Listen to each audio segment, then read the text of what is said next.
Welcome to our show. You're listening to Palm Beach Music Therapy Connections, a place to learn about and celebrate creative arts therapy. Each week, we'll explore new ways that music, art, and dance can reach, connect with, and help individuals of all stages of health and wellness. Hi, I'm Bree, a board-certified music therapist and the managing partner for the Palm Beach Music Therapy Institute. Tune in as I interview professionals from healthcare and educational backgrounds on the impact of the creative arts. If you prefer to watch our live video stream, simply visit www.pbmti.com. Hello, thank you so much for joining us tonight. You are listening to and watching Palm Beach Music Therapy Connections. I'm your host, Bree Gordon, board-certified music therapist here locally with the Palm Beach Music Therapy Institute. We're a private practice serving medical, educational, and community-based settings using music as a therapeutic tool. If that idea sounds foreign to you and you're joining us for the first time, I'm especially glad that you're here. We are launching to a new audience on 95.3 FM, just started last week. So again, if you are listening to us for the first time or just starting to get an idea of what to expect from this hour, thank you. Thank you for sticking around and for maybe coming back from last week. So what we do 1 hour a week every Wednesday is get to shine a spotlight on the creative arts and some creative approaches to healthcare and education and community building. And so we're going to do something a little bit different today. We're not going to be talking specifically about music therapy or art therapy, but about storytelling, which I think is an excellent creative way of reaching, connecting people, helping to humanize situations. I mean, we all just go through so many things, whether it's in health or wellness, foreign environments. And I guess I'm thinking specifically of a situation that I had today of working on an oncology unit. So working with individuals who are sitting in a chair receiving treatment for 7 hours a day. And, maybe they have a loved one there for a little while and maybe they're going to get picked up at the end of this. And, it was really interesting. I got to see two people, one who was her first ever day getting treatment, brand new diagnosis, and another who I've been visiting for months. And I know the husband and I know the friend that comes, and it's a whole big kind of family thing to have our music therapy sessions now. And to kind of compare those two situations, and that through the music, through meeting someone for the first time in the first day of their treatment, to using songs that I know have connected this husband and wife through their 56 years of marriage, how this is helping them tell their story. Their story that, you come to the unit and you sit in this possibly comfortable recliner for your entire day, and I bet you don't think you get a chance to tell your story in that setting. And suddenly you're not in that foreign environment, that maybe threatening, uncomfortable environment. Maybe the music and the storytelling can take you to your living room or to your childhood or back to your wedding, as we spent a lot of time on today with the woman who shared with me that her anniversary was coming up. So I have gotten to see just a few hours ago the amazing effect of giving someone a platform to tell their story on. And honestly, I feel like through doing this show over the past year, I've learned a whole new appreciation for storytelling. Apparently, I'm even doing it beyond that. I'm in the airport this weekend, and someone looks at me and said, "Oh, she's in interview mode." I'm just meeting people, and I'm just asking them all these questions about their life. I hope that's okay. I don't know. My co-host today is going to hopefully be able to validate me in this. Is it all right to just walk up to strangers and ask them questions? Michael Ricucci, I am so thrilled to have you here today. Thank you so much. You've been such a friend of the show, both through the phone and through the computer, so it's an honor. Thank you. Thank you so much for having me, Bree. It's exciting to be on the show. Thank you. Live for the first time. Live for the first time, in person, which is made possible. Oh my gosh, I left this here last week, and I've been looking for it all week. I've been using restaurant cards, like loyalty cards, as picks in all my sessions. Mm-hmm. Yep. That's the story of my life, right there. And that's why it's live, friends. At least you found yours. I'm really excited about that. Hey, you're going to play my guitar later. That's for you. On the spot. Beautiful. Thank you. You're so welcome. Live and in person doesn't get much more live than this. You literally moved to the area when? Yesterday. Yep, last night. Last night. Mm-hmm. Rolled in, and I said, "Hey, that's great. I hope you slept, because I would like you to come to work with me tomorrow night. I hope that's fine." And yeah, and I didn't really get any sleep, but I'm here. And the opportunity to come to a place that I've never lived and say, hey, be on the radio, that's pretty cool. So thank you very much, Bree. My pleasure. My pleasure. I was thrilled that you said yes. But I also didn't doubt it because that's the type of person you are.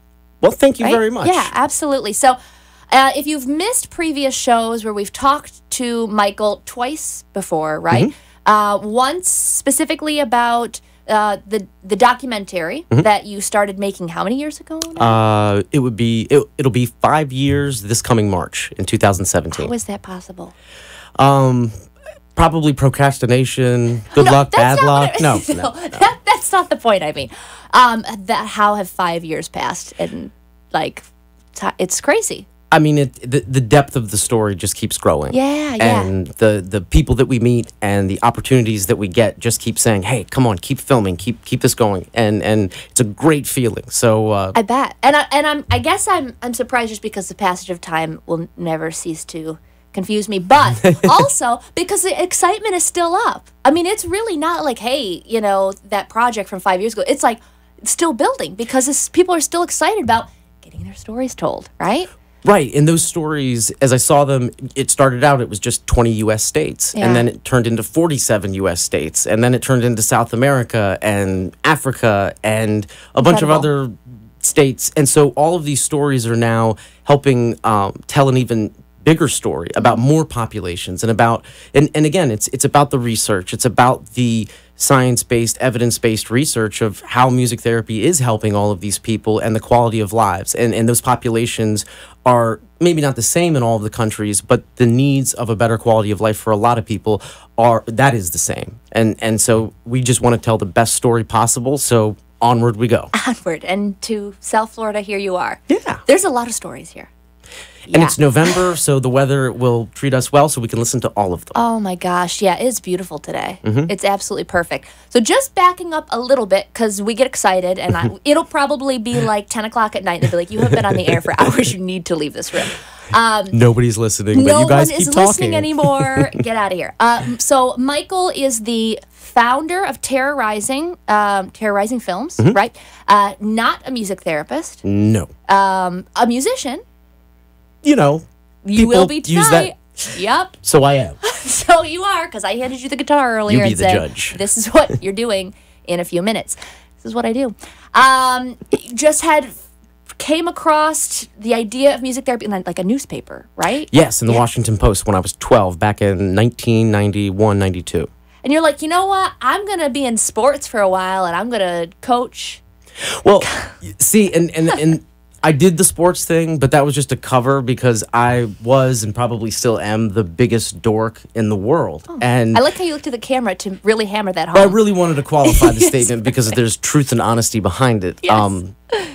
It's just real. But it was just something that I thought, man, music is doing this for people and people are engaging it in this way. This seems like, for me, in my definition and what I would feel when I was trying to define the power of music, that is an example that I would show somebody. And I didn't know anything about it as a kid, but I learned, and it always stayed with me. And so once I was done coaching college baseball, it was like, hey, let's go film a documentary and go travel. And so we still are.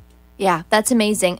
Why do you think, you were just saying, we were chatting quick out in the lobby of how you had no idea that you were going to have this kind of support, that it was going to grow into what it's grown into. Why do you think that is? Why do you think it just caught on like this? I think that people inherently know that music is beneficial for other people, getting outside of the science and the research and the evidence and all of that. But just people like music, and people have a relationship with music. And you as a music therapist and the different clients that you've worked with, I mean, everybody has that different relationship with it. Right. And so I think that above anything else, people are seeing their own way of being a part of something, and they can see how their story or their job or their relationship with somebody that's a music therapist or a client, that it can go to help even more people. So I think people see the reality of music therapy through a lot of the promotion and the filming that we're doing, and they're just realizing music actually can do this, and there's lots of journals and information to prove all of it, but at that very personal, very kind of raw and naked level of your relationship with a unseen, no color, and so it really brings them to a point where I think they can appreciate music in a bigger way. And that's what I've always thought is the sort of the gravitating factor for people. And I love that you keep throwing it back to the research too, because and you're big on social media and you're awesome at promoting things, not only the work you're doing, but the good things that are happening around you, which having been on the other end of that, I really appreciate. Thank you. Promoting the show even. So thank you for that. Absolutely. I totally lost my train of thought because I got so excited about that. You see that this is such a needed thing, right? And people are learning about it and they're taking it in. They're so excited, but it's almost like you're saying, "Hey, that's cool. I'm glad I gave it a platform, but it's not new." Right? Look at, there's 60 years of research behind me supporting this and new stuff being done all the time. So I think that's awesome that you honor it in that way.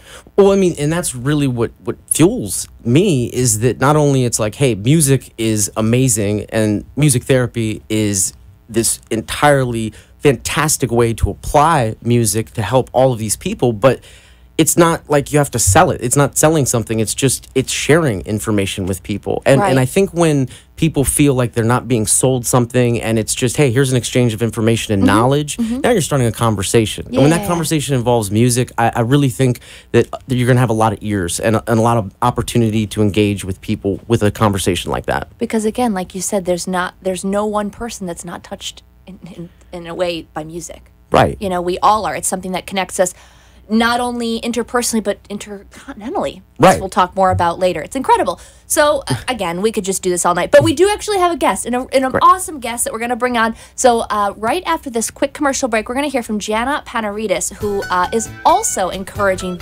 individuals to share their stories, particularly caregivers. So stick around. We'll be right back.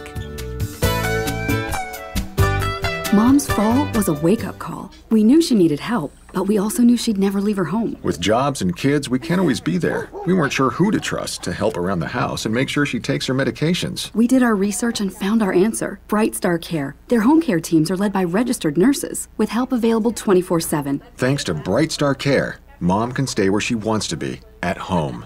For a standard of care that raises the bar, call 844 for Bright Star. The Palm Beach Music Therapy Institute is a professional music therapy practice serving medical, community, and educational settings throughout Southeast Florida. With our experienced team of 11 board-certified music therapists, we use music and research-based therapeutic interventions to help individuals of all ages and abilities reach their goals and increase their quality of life. For more information on our services and programs, please visit our website at pbmti.com. Engage with us on Facebook, Twitter, or Instagram, or call us at 561-747-9944. You are listening to Palm Beach Music Therapy Connections. If you'd like to join the conversation, the toll-free number is 888-565-1470. Now back to the show. Thank you so much for joining us tonight. You are listening to and watching Palm Beach Music Therapy Connections. I'm your host, Bree Gordon, board-certified music therapist with the Palm Beach Music Therapy Institute, and I'm honored to be joined tonight by Michael Ricucci of Terrorizing Films and the Global Music Therapy Project. Awesome. Again, thank you so much for being here, Mike. All right, so we have a fabulous guest on today who I just want to thank first and foremost for, again, met at a networking meeting, just kind of by chance. One of those things I was sharing with Michael out in the lobby that when I'm at these things, I'm like, I'm a music therapist because any chance I can get to stand up in a room of professionals of any type and say, I'm a music therapist, I'm going to take it. The woman next to me says, I host a podcast. I'm like, oh, shoot, should have said that. I also do things like that. So we got chatting from that, and Jana was kind enough to have me on her program. So we're going to talk to her today. I want to do a little intro before we bring her in. So Jana Panaritis is the author of Scattered, My Year as an Accidental Caregiver. And she's a host and producer of the Age Wise podcast. I just want to spell it Age Wise if you want to look that up. AGEWYZ, one word, Age Wise podcast. A weekly online radio show featuring frank and lively conversations with people juggling work, family, and personal needs while caring for family members, friends, or relatives. On her show, Jana also talks with experts in the field of aging, people using film, theater, and other media to creatively express major health issues, foster dialogue, and challenge widespread assumptions about aging. Jana joins us from her home in Lake Worth, Florida. Jana, are you on? I sure am. Beautiful. Thank you for that nice introduction. Yes, it was so well worded, wasn't it, Jana? Thank you so much for calling in. So I have Michael here with me today. This is a surprise to everyone, mostly Michael, that I would have a co-host tonight. But this is so up both of your alleys. I'm so excited to connect the both of you. Jana, were you able to hear the intro when I was talking a little bit about Michael's background and what he does with his documentary? No, I have to admit, I was scrambling to get myself ready for this show, and I just caught the tail end. We know what that's like. And so I'm going to listen to the recording of it, hopefully. Beautiful. Well, I'm going to catch you up really quickly just because I think that it'll just enlighten you as to why this conversation is so awesome. So, actually, I'm going to let Michael do it. Hi, Janet. I'm Michael. Hi, Michael. I've been traveling the U.S. and the rest of the world filming a feature-length documentary about music therapy and the science and the relationship people have with music, and letting them tell the story and having all of these different stories from all over the world be the experience that can bring other people into that experience to talk about music therapy on a much wider and diverse level, which I think is reflective of music itself. So that's just a little bit about what I've been doing. Oh, sounds great. Pretty Sounds cool, wonderful. huh? I love documentaries. Mm-hmm. Oh, cool. Well, I hope you love this one. It's from what I've seen of the trailer so far, and it's not just because I'm in it. So moving right along. So Jana, I just want to give you a chance to just introduce yourself and share your background and kind of what brought you to the work that you're doing today. Okay, well, I always like to say that every caregiver has a story. That's sort of my tagline. And mine is that I was born in Washington, D.C., and I was raised in the suburbs of Maryland. And I left the area soon after college, and I swore I would never come back. And that was in the early 1980s. And so fast forward to November of 2009, my parents were still living in Maryland. I was living in Los Angeles. I was really barely making ends meet. And 2 days before Thanksgiving, my father died unexpectedly of heart failure. So I flew east for the funeral, and my mother, who was then 80 years old, when I saw her in our hallway, she was so distraught and shell-shocked, she actually looked a lot older than she really was, and she could barely function. And so for me, the idea of her living alone in the house without my father, now that he was gone suddenly, made me really anxious. And I knew she wasn't going to move, and I also knew that my career was pretty much in the ditch at that point. So I made a very tough decision. I had sworn off after swearing off D.C. as a youth. I came back in middle age, and I moved into my childhood home. And I was determined to save my career and my one remaining parent. And like most caregivers, I had no idea what I was getting myself into. So I spent so much time caring for my mother and running the house that I had almost no time to earn an income. And we wound up living together for 3 years, and I wrote a book about my experience in order to sort of make sense of that whole period. But my background is primarily in film and television production. I've also been a paralegal, but I wanted to use all of those things toward a purposeful end. And that gets to why I wrote the book. But I can tell you more about that if you're interested. I would love to. So before, when you watch this back, Jana, you're going to see us snickering a lot because just life is just so funny. So Michael and I had met through, I guess, I had reached out through social media when Twitter. you were getting Twitter. Always Twitter. It's always Twitter. Because you were working with Nazareth College in Rochester, New York, and doing some filming there. So that kind of got me interested, as that's my alma mater. Found out that we have the connection of growing up in Western New York, being from Buffalo and Rochester area. And then you grew up in? The DMV, Janet, the suburbs of Maryland and Northern Virginia. That's actually just where I moved from 2 days ago. We're all connected. It's so funny. Yeah, I love that. And I empathize with all of the sentiments that you said about it. See? Yep. Every caregiver has a story. Yeah, Just- exactly. So you'll see as you're sharing your story, we're kind of snickering at the parallels along the way. So it connects us immediately just by sharing that. So yeah, I would love, Jana, if you could share a little bit more about your book. Before you do, I forgot to say this in the beginning, because again, so excited.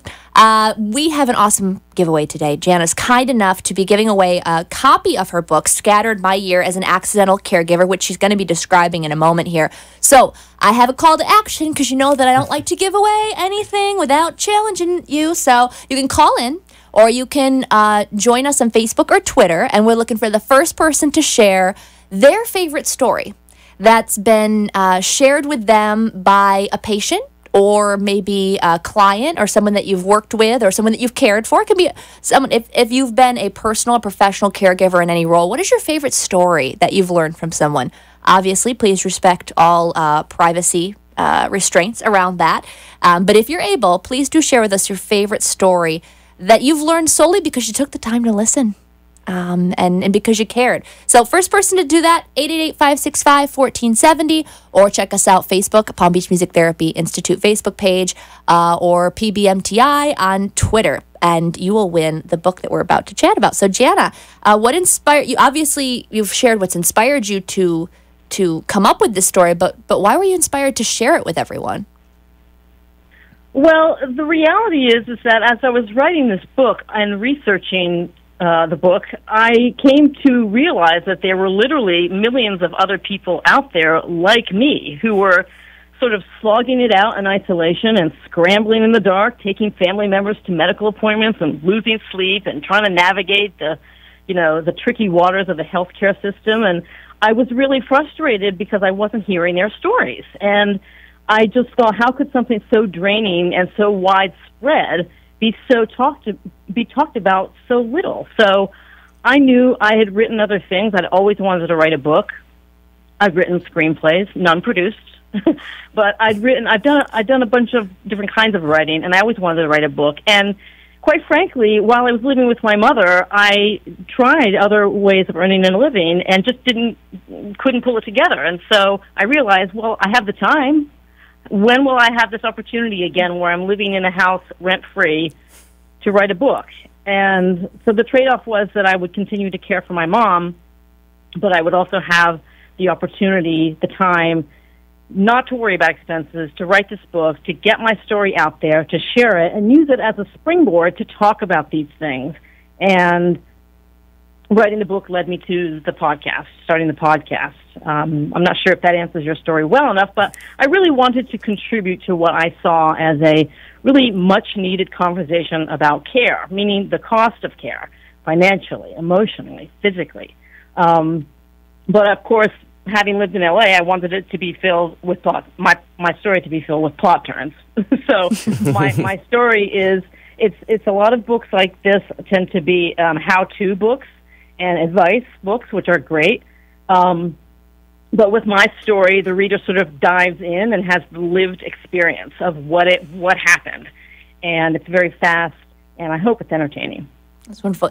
You relating to a lot of this? Absolutely. I'm just enjoying the way that she's not only describing her own experience with it, but just the progression of what one accomplishment leads to another, and that grows the ability for the story not only to be told or heard, but also maybe for a different perspective to be used. And Janet was making me think of, and I was interested in finding out from her, is the effect of medium on a story. Are there certain stories that are better for books or better for film, and what her experience or what her thoughts on that might be? Well, I absolutely think that documentary is a great medium for storytelling. Of course, we live in a short attention span culture, so I don't expect a lot of people to read this book. I mean, I'm very realistic. Yeah. We're very visual, too. I tried to write the book in a very visual way. Because I'd written screenplays, I see things visually, and so I try to write it in a very visual way because, visuals help, they connect people a lot. You connect to a story a lot easier through visuals. And so I do believe that media such as film, a documentary in particular, lends itself to storytelling. Not sure if that answered your question accurately. Just sharing your thoughts, Janet, and I'm enjoying them. Thank you. Thank you. That's so funny because we're kind of making little thumb movements here, Janet's just being, because, we led by saying, we know each other because of Twitter. Absolutely. 140 characters right. and Yeah, and that's got our attention. I mean, I'm driving here today, talked to someone on the phone, trying to explain. Oh yeah, my good friend Mike, and I've actually met him once, and that was like 5 years ago. So and he had a beard. Is this even him? Who's this guy in my studio? No, I don't know who this person is. So you're so right, Janet. We are a very short-term attention span. So what do you think it is about the human experience that does keep us listening to a podcast for an hour or a documentary for 2 hours? Why is that so important? Well, I'm going to go out on a limb here and say that stories are conversations, and they are conversations in podcast form and documentary, but in particular radio. Stories and conversations are lyrical. So we're listening to each other. Bree, you talked about this in the podcast when you were a guest on my show. You talked about how language is lyrical. And so I would posit that storytelling is catchy because we're listening to the rhythm and flow of someone's voice. And a good story is just like a good piece of music. You're completely hooked. You can't wait to hear what's going to happen next. You can't wait for that crescendo. You can't wait for that denouement. You know, you're just so hooked that a good conversation, a good story, really just, you can engage. And I really do believe that by listening to each other, we get connected to each other. You're responding to the sound of a voice. You're responding to a familiar experience, maybe something that sounds familiar to you. You know, I'm not the first person to say that there are benefits to stories. There's a British author named Philip Pullman who said that after nourishment, shelter, and companionship, stories are the thing we need most in the world. So how do we get those stories? The resurgence, the explosion of podcasting, I would say, is a great way to deliver these stories in a new way. And we all know that digital disruption is affecting every business. And so that's why I'm so excited about podcasting and about this sort of radio show. I think documentaries will always be in favor because they're real, you know, and I think people are so sophisticated now that they know the difference between something fake and real. And that's why I think documentaries are rising up and becoming more attractive to people in terms of paying attention to that media, if that makes sense. I'd go even further to say that stories, beyond what Philip Pullman say, to say that stories actually nourish us and provide us with companionship by connecting us with each other and helping us really realize our common humanity. So if I'm hearing a story that sounds familiar, I feel less alone in the world, right? I feel like, oh, yeah, it's not just me, you know? So I'm a huge proponent of storytelling in whatever media you can convey it. I love that. We're going to cut to a quick commercial break, Jana, but just before you do, I just want to make notice of something really cool that's happening here where we're all three kind of in this same field here. We're all trying to accomplish the same thing, but yet, Jana, you're making us feel so like, it's not like an ego stroke. It's more just like this common thread of like appreciation. And I can see how you must get just gems from people because I want to trust you just how you're approaching, you know, this conversation. Do you feel that way as well? Absolutely. And it just reminds me of all of the different roles that we all have in this world that we choose or that you know, the opportunities given. But it's just reflection and being able to see not everybody can be helped by the same thing. Not any one person can help all of the different people with all of these different things that they need help with. So it does take a worldwide effort, a community effort, and it all gets broken down to a local level of just reaching out and finding how best can I help other people in a way that is reflective of who I am and truly am as a person. Yeah, and I can, you know, again, just Jana, just to pass it to you, and I know I got to go to commercial break, but, you know, just the way that you speak, Jana, and I said it to you before, I think the interview I did with you, I think was the most personal interview I've ever done. I mean, I keep things so surface with my job, and you were like, okay, but why do you do this work? No, but really, why? And it was a comforting thing, and I felt really proud. I wasn't afraid to share that, you know, when it came out. And listening back, I thought, wow, I really opened up more than I usually do, and so thank you for letting me share my story, Jana. I really appreciated that. Oh, thank you for honoring me with the story. I mean that sincerely. It's a great honor for people to talk openly with me. I know it's not easy. And I can see that you're so genuine in that. All right, we're going to cut to a quick commercial break. We're going to continue talking to Jan and Mike after this. The Palm Beach Music Therapy Institute is a professional music therapy practice serving medical, community, and educational settings throughout Southeast Florida. With our experienced team of 11 board-certified music therapists, we use music and research-based therapeutic interventions to help individuals of all ages and abilities reach their goals and increase their quality of life. For more information on our services and programs, please visit our website at pbmti.com, engage with us on Facebook, Twitter, or Instagram, or call us at 561-747-9944. Mom's fall was a wake-up call. We knew she needed help, but we also knew she'd never leave her home. With jobs and kids, we can't always be there. We weren't sure who to trust to help around the house and make sure she takes her medications. We did our research and found our answer. Bright Star Care. Their home care teams are led by registered nurses, with help available 24/7. Thanks to Bright Star Care, Mom can stay where she wants to be, at home. For a standard of care that raises the bar, call 844 for Bright Star. You are listening to Palm Beach Music Therapy Connections. If you'd like to join the conversation, the toll-free number is 888-565-1470. Now back to the show.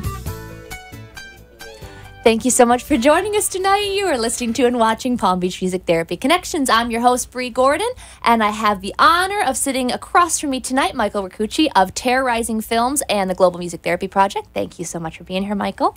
And Jana, are you still there?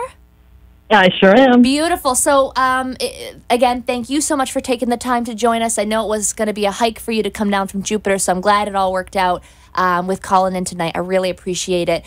We've been talking about your story and your book, your actual story and your written story, Scattered, My Year as an Accidental Caregiver. And if you missed this in the previous segment, I want to let you know that we're doing a giveaway today. Jana's kind enough to offer a copy of her book, Scattered, My Year as an Accidental Caregiver, to someone who call in or write us on Facebook or Twitter, Palm Beach Music Therapy Institute Facebook page, PBMTI on Twitter, or call into the show at 888-565-1470 and share one of your favorite stories that you've learned from being a caregiver, from just taking the time to listen, whether it was a personal or professional setting.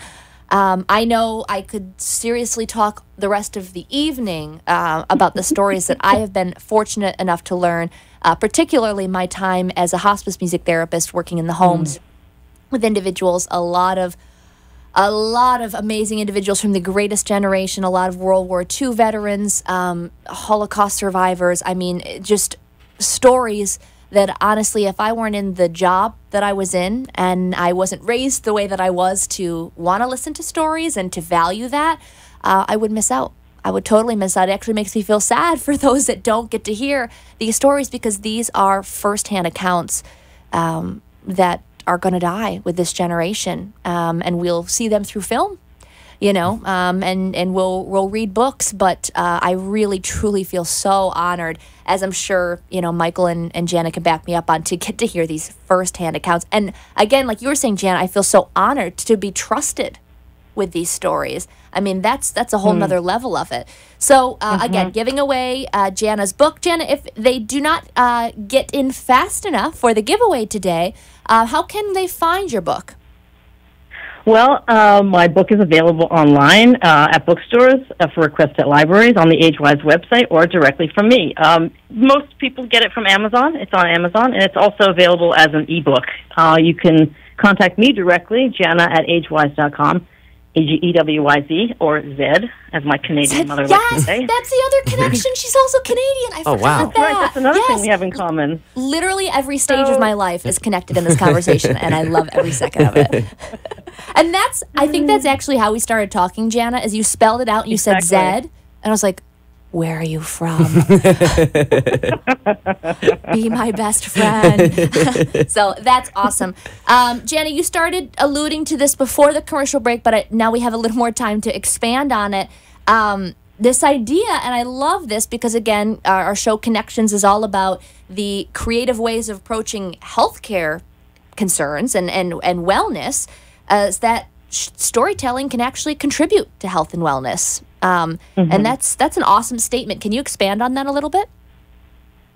Well, sure. A lot of the caregivers I interview share what they learned in the telling of their stories. They are literally often providing resources for listeners in similar situations. So that's not only giving people who are listening tips and tools to help them feel better, get better resources, get support.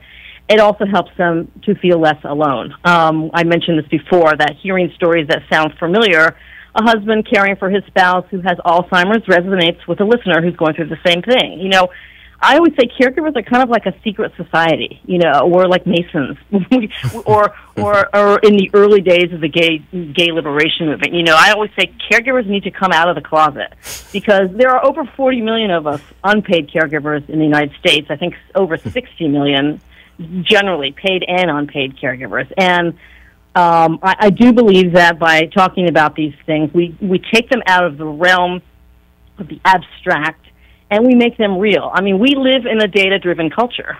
Let's remember that. So we have to get out of the realm of the abstract, get to the people behind the numbers. And I think the more that we share our stories, the more resources we are able to give each other, and the more we can also educate our public officials about what's lacking, because caregivers really have firsthand knowledge of the problems and the solutions, you know, the problems that we face. And it's just me personally, I really believe that caregivers need to have a say in the policies that affect them. So, you know, if we can share our stories with each other, with our friends, with our public officials, we can educate these officials. They can craft legislation that, in the best case scenario, contributes to our health and wellness.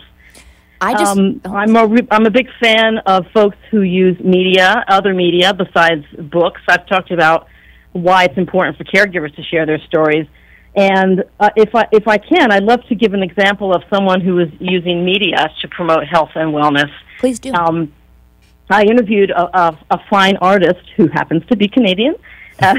His name is Tony Luciani, and he is a fine artist mostly, but he started taking photographs of his 93-year-old mother named Elia after she moved in with him in 2014. Now, Tony is mostly a painter, but he initiated this photography project as a way to engage with his mother, who has dementia.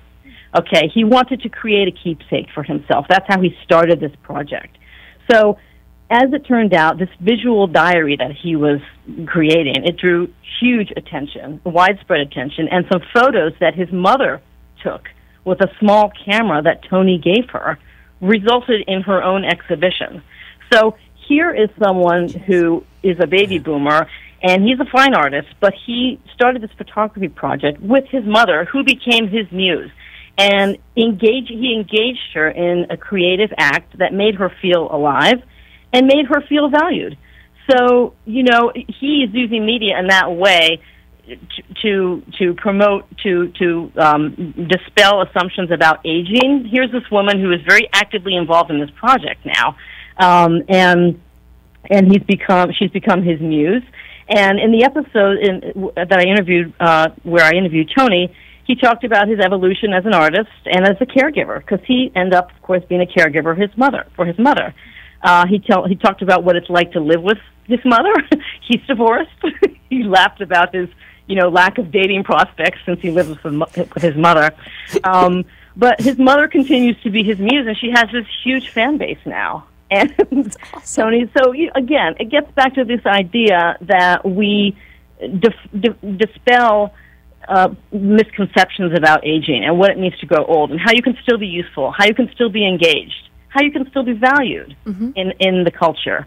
So, together those two are trying to change the narrative around what it means to age and to remain vibrant, and that's positive. So I like that. So positive. I love that. And I think you and I talked about this on your show too, Jana. Something that one of the guests on Connections previously had said. She's 28-year-old, just go-getter. Just her dream was to own an adult daycare. I thought I was like the only 20-something-year-old person that had dreams like that. I'm not, thankfully. And she said, I hear a lot of people saying, and we, this, want to make them feel valued. But like you said, Jenna, okay, that's nice, but you are. Right. Right. This isn't a feeling I'm trying to impart upon you. Like, you are. Like, this woman has an art exhibit and probably a much stronger relationship with her son, because of this, which is so cool. Made me think of a few things that, I'm involved in outside of my actual paid job and this other fragment of my life is, volunteer efforts that I'm involved in. Yesterday I was in a meeting with the local area agency on aging, both the staff and the volunteer advisory council and board of director committees. And the CEO stands, it's like the end of the year, everybody gets together, talk about all the amazing things that they've done. And he's like, can anyone raise their hand in this room? And it's a big room, probably 50, 60 people, if you're not currently a caregiver. And not one hand. Really? Not one hand. And these go. were not, caregivers from the community come in and get resources. This is staff and volunteers. What? Everybody. In some They have capacity. a 94-year-old volunteer who is talking to older Americans. She's talking. I mean, how's that? How wonderful is that? Yeah. Yeah. That's awesome. And then also with my involvement with the Walk to End Alzheimer's, which is finally here. If you listen every week, you're probably like, oh my gosh, I'm really glad that's actually happening. It is. It's this Saturday. Our local walk, I think we're like the last walk in the country. I don't know what, I'm just going to have to roll a tape during the show. I don't know what I'll talk about when this walk is up. But it's happening this Saturday at City Place at 9 o'clock. It's not too late to sign up, els.org/walk. But they do an amazing campaign on their website too, where they talk about not only how many people are obviously it's just outstanding how many people are diagnosed with this disorder and how it's growing, this disease, pardon me. The amount of people in our community that are caregivers because of Alzheimer's disease, and the unpaid hours, like you you mentioned, Jana, and also just how it impacts jobs, everything. You have to leave your job. I mean, a good friend of mine who's been on the show, she's young, my age, her mom's in her mid-50s. She got to leave her job 3 times a day to make sure mom's okay. It affects everything. And how validating, when you think you're the only person going through this, how validating to have the media not be throwing bad news in your face, but someone sharing us their story. Well, using media, too, to engage the conversation and grow that conversation. Yes. And I think in listening to you two ladies talk about, I hear really that people need to know about these things. Right. People need to know about these programs, these organizations, these opportunities for helping, whether it's to maybe have a friend or a loved one receive help, or they themselves can reach out and help. And I think when people find what it is that truly motivates them, that because I think everybody sees something in the world that they want to change, but when they really see that part that they can change, I think that's where the engagement becomes real. And just knowing that you can find those things is, I think, why shows like this and books like Janet, you were writing, and all the different filmmakers and authors and poets and writers that are able to extend these conversations and let people know, hey, it's okay to talk about this. Like, yeah, we're going through it too. And okay, there's a bunch of people, let's do something about it. And that's, I think, when you get people that want to have that conversation, it gets to a point where it just sort of, the snowball effect, and it just, gets bigger and hopefully can reach as many people as possible. I love it. And I love hearing how you're both talking about this. It makes every cell in my body just want to go out and save the world. I love it. All right, we're going to take our last quick commercial break. We come back, more conversation with Jana and Michael, and they're going to share about how you can get in touch with them, find out more about what they're doing, and follow their journeys, because there's a lot of exciting stuff going on, so stick around. Mom's fall was a wake-up call. We knew she needed help, but we also knew she'd never leave her home. With jobs and kids, we can't always be there. We weren't sure who to trust to help around the house and make sure she takes her medications. We did our research and found our answer. Bright Star Care. Their home care teams are led by registered nurses, with help available 24/7. Thanks to Bright Star Care, Mom can stay where she wants to be, at home. For a standard of care that raises the bar, call 844 for Bright Star. The Palm Beach Music Therapy Institute is a professional music therapy practice serving medical, community, and educational settings throughout Southeast Florida. With our experienced team of 11 board-certified music therapists, we use music and research-based therapeutic interventions to help individuals of all ages and abilities reach their goals and increase their quality of life. For more information on our services and programs, please visit our website at pbmti.com. Engage with us on Facebook, Twitter, or Instagram, or call us at 561-747-9944. You are listening to Palm Beach Music Therapy Connections. If you'd like to join the conversation, the toll-free number is 888-565-1470. Now back to the show. Thank you so much for joining us tonight. You are listening to and watching Palm Beach Music Therapy Connections. If you're just finding us on 95.3 FM for the first time, thank you so much for tuning in and for sticking around. We're here every Wednesday night, 6 to 7, shining the spotlight that it should have always been there on creative approaches to healthcare, education, and community. And of course, tonight is no exception. We've had some amazing conversation tonight with both Jana Panaritis, who's author of Scattered, My Year as an Accidental Caregiver, and host and producer of the Age Wise weekly podcast, as well as my special co-host tonight, Michael Rakucci of Terrorizing Films and the Global Music Therapy Project. Whew, I got through it all. Thanks to both of you for being here tonight. I really, really appreciate it. In our last segment tonight, I want to give you both a chance to just shout out all this incredible stuff you have going on, how people can tune in, keep their finger on the pulse of the things that are just growing and expanding. So, Jana, I'm going to start with you. Again, if you wouldn't mind repeating how people can find your book and how people can find and follow your podcast. Sure. Thanks, Bree. So my book, Scattered, is available online at Amazon, Barnes & Noble. It's available at bookstores. It's available for request at libraries and on the AgeWise website. That's AGEWYZ, as in Zed, AGEWYZ.com, or directly from me. That's Jana, Jana, at AgeWise.com. And if you'd like to get in touch with me, if you want to be on the show, or you just want to tell me what you think about what you've heard, if you've listened to any of the episodes, please feel free to send me an email at jana@agewise.com or give me a call. I have a toll-free number.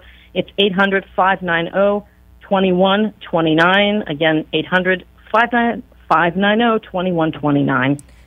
Thank you, Jana. And if you are thinking about this and listening to this conversation today has made you think, like, you know what, I have a story that I would like to share. I think it's valuable. I think it could be helpful to someone.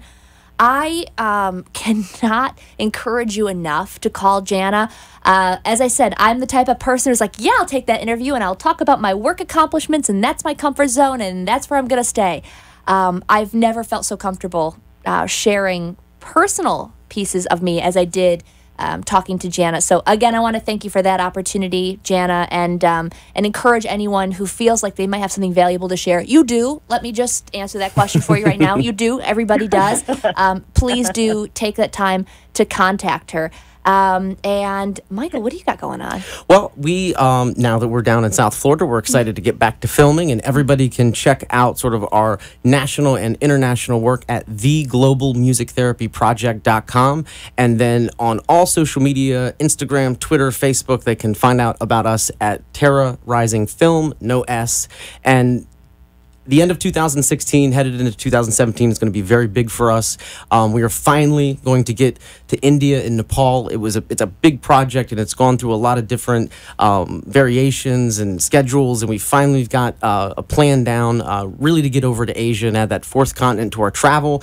And again, just try to explore ethnomusicology, try to explore music therapy, and open up this conversation to more people. So, you know, whatever's going on in the world or wherever you're at in the world right now, whether in the U.S. or outside of it, and, you know, you might see through the media or other things, you know, a lot of people bumping heads and saying a lot of mean things to each other and promoting a lot of things that may or may not be true. But the truth is that there are so many people in so many communities, in a lot, the disability community, they are the minority in all communities. And I think in each one of us, no matter what our background is, that we can find someone, find an organization, find people that want help, obviously. They need to want it. But to find our role in this society that I think that we believe that can exist and that we talk about, but maybe hasn't fully materialized yet. And maybe the missing piece is just us. So if you want to be the us that is involved with terrorizing, check us out at social media at Terrorizing Film, no S. And he will get back to you. Or show up in your hometown and join you on a radio show. Because that's a real thing that just happened. Because that happened. Yep, in 48 hours. Yep. Hi. You messaged me on Twitter, so you must want me to live with you now. All right. It's totally fine. I got a tent. I don't. great. I don't. It's in the dumpster. It's fine. Jana, you also have a music connection, correct? I'm sorry? You have a music connection, right? You have music connection in your life? I do. I play the piano. I play the piano by ear. Music has always been a huge part of my life. I think that's why I'm drawn to radio and conversations and I think that's why I loved living in New York, because I lived in New York for 16 years, and I always say New York is like jazz. You know, it's always moving and changing, and you never know what's going to happen next. So I think that, yes, I do have a music connection, and I believe very, very strongly in the power of music. I can't even, there are no words to describe how much I believe in that. I do want to say one thing about my podcast, which is that if you are reluctant to come on the show, I have interviewed people using an alias. I have had people say, "Oh, I don't want to talk bad about my family. I don't want to talk out of school. I don't want to," and I appreciate that. I want to honor that. So I've had people come on the show who've used a different name, and we can keep your story completely anonymous. And I'm so glad that those people decided to come on the show because, again, they made a huge contribution to the conversation. So if you're reluctant, we can use an alias. I love that you said that, and kudos to you for being sensitive to that. I mean, individuals who are feeling very real shame and guilt on that level. These are tough conversations. These are really tough conversations. Yeah. They need to steer their story, the most, to get that out. That's huge. What an opportunity that you give them, Jana, through that. So, thank you. Thank you for that. Thank you. Yeah, absolutely. Who do you have? You've got a new show coming out tomorrow, right? Yes, tomorrow I'm so happy because I interviewed a 29-year-old retired naval officer who was a care recipient. Her partner, who's also in the Navy, is her caregiver. And, we don't really talk a lot about military caregivers. And I'm really excited to be having tomorrow on the show Andrea Goldstein. She's a retired naval officer, and she'll be on tomorrow's program. Thanks for raising that. Sometimes I don't promote myself enough. No, absolutely. This is the time to do it. And now, the biggest promotion of all. Oh, gosh, this is why I hope we stay friends after this. We've got 3 minutes left, and I handed you the guitar. I think you play. I think she thinks I can play. So in our remaining 3 minutes, I want you to send us out on some music here. It's just fitting. All right, guys. Boy, this is exciting. This is going to happen whether you like it or not, and the grand explosion and crash and burn of connection. So thank you for letting me be a part of it. I may or may not be on next week. All right.